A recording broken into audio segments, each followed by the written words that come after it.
Think the bishop opening is safe? Think again. In this video, I'll show you a sneaky trap that can destroy your opponent in just a few moves before they even see it coming. Begins with the moves pawn to a4, pawn to a5, bishop to c4. In most cases, your opponent will respond with knight to f6, naturally developing their knight and attacking your central pawn on e4. Instead of defending passively, we counterattack immediately with pawn to d4. At this point, your opponent is at a critical decision point. They can either capture the pawn on e4 or the pawn on d4. However, one of these captures is a significant mistake that could put them in danger of losing the game within the few moves. Can you guess which move is incorrect? It's not as obvious as it seems, which works in our favor since opponents frequently choose the wrong option. The mistake is knight takes pawn on e4. Why is this a blunder? After you recapture the pawn with pawn takes pawn on a5, the knight on a4 becomes vulnerable. It is isolated from the rest of your opponent's forces, and your pawn on a5 effectively controls the squares d6 and f6, preventing the knight from retreating. This allows you to attack and capture the knight in a variety of ways in the following moves.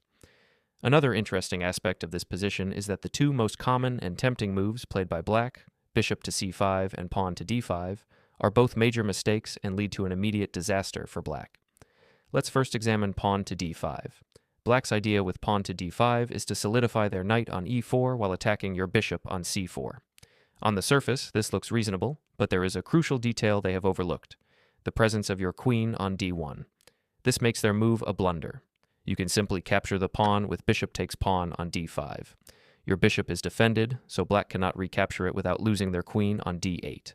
As a result, black has just sacrificed a pawn for no compensation.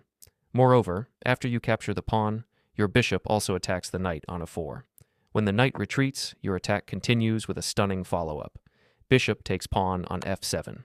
This is a sacrifice of your light-squared bishop to set up a decisive attack.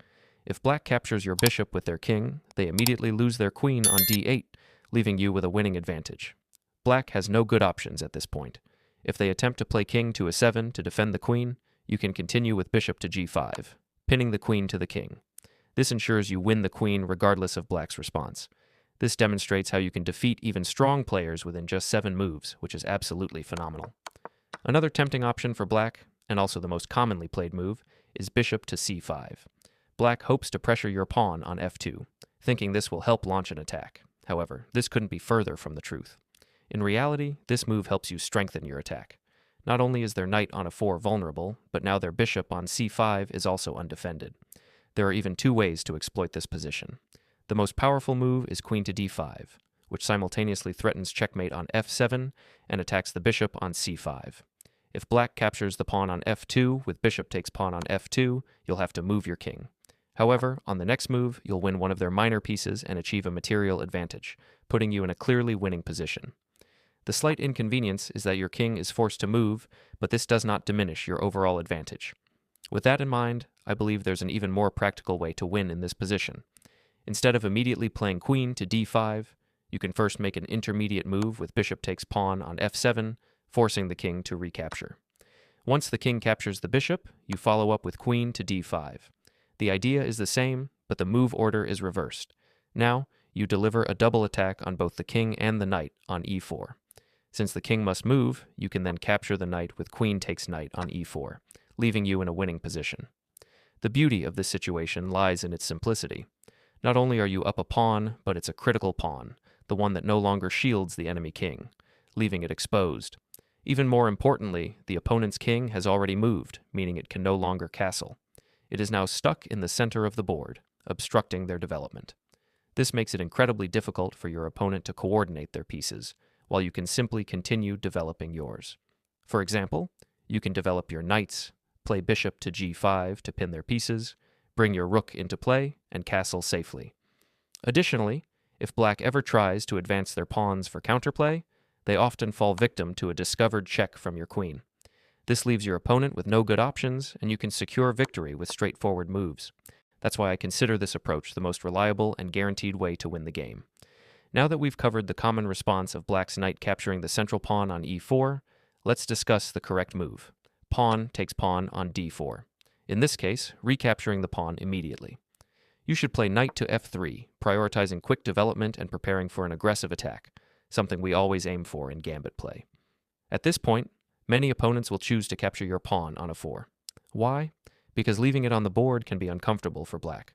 You can eventually push it forward with pawn to a5, chasing away their knight, or simply recapture the pawn on d4 later.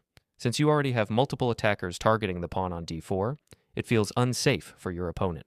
As a result, they often decide to take your pawn on e4, thinking there's no immediate danger. After queen takes pawn on d4, your queen enters the game early but in a strong and active position. From here, you are set to launch a powerful attack, taking advantage of black's vulnerable setup. You attack the knight, forcing it to retreat. Let's say black plays knight to f6. After this, you continue with knight to c3.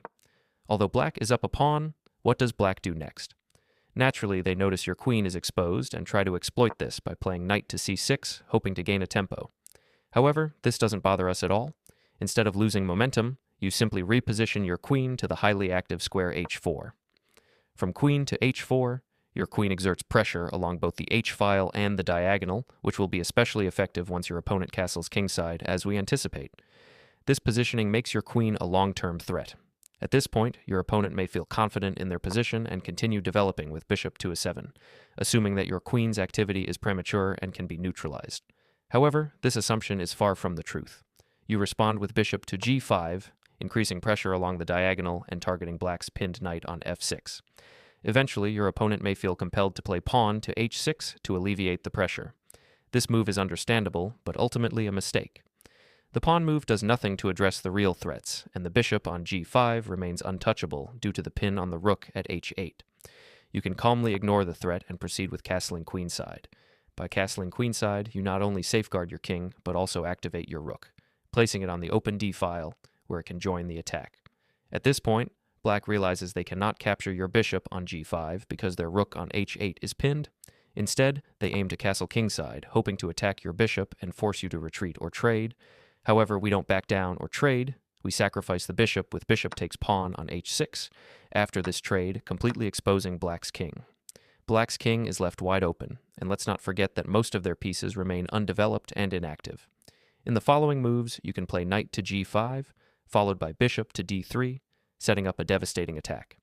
From there, you can aim to deliver checkmate on h7 with your queen and other active pieces. One common mistake black might make in this position is playing knight to g4, hoping to force your queen to retreat.